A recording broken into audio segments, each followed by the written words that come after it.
I wanted to manage my stress that I had going on. So it was quite general, really. And I knew that there's certain things that triggered that stress more than other things or whatever, but it was to manage stress and deal with it in a better way, really, than flipping my lid or taking it out on other people or being self-destructive.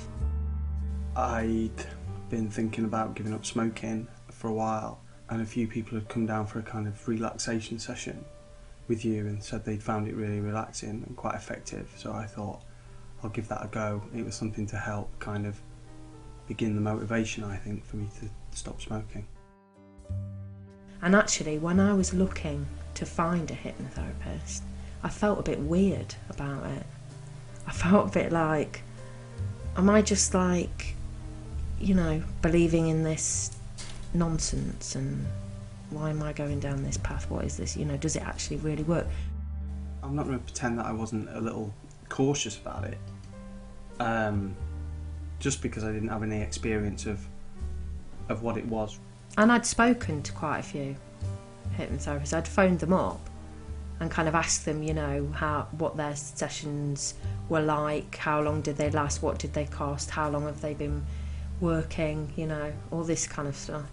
Doing my own kind of probing. I was aware, I guess, that it wasn't being made to eat an onion thinking it's an apple or something like that, but at the same time those funny kind of imaginations of that sort of are there in your mind, I think. Trepidation, maybe? A slight bit of hesitation, I think. The impression that you have of hypnotherapy is, crazy stand-up guys on stage doing, and now you're in it, now you're a dog or whatever, and that's not what it is about at all. That's all showmanship, isn't it? And silly kind of magic, silly magic. It's more to do with the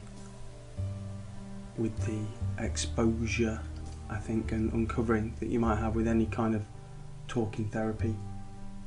Any kind of therapy brings up things that you probably weren't expecting it to bring out. So it wasn't so much a theory of hypnotherapy in a sense. It was more of thinking about therapy, I think, and kind of, what does that do? Well, we talked for a long while, probably about an hour. It was quite a long conversation about what I was trying to achieve and how it might work and those kind of things. And I think trying to work out a structure between us of kind of how it might go and what sort of things might be useful in there. Don't worry about it, because it's perfectly fine. It was a decisive moment, I think, to say I want to do that. It's great. In fact, I advocate it. Go around telling people to go and see a therapist because I think it works so well.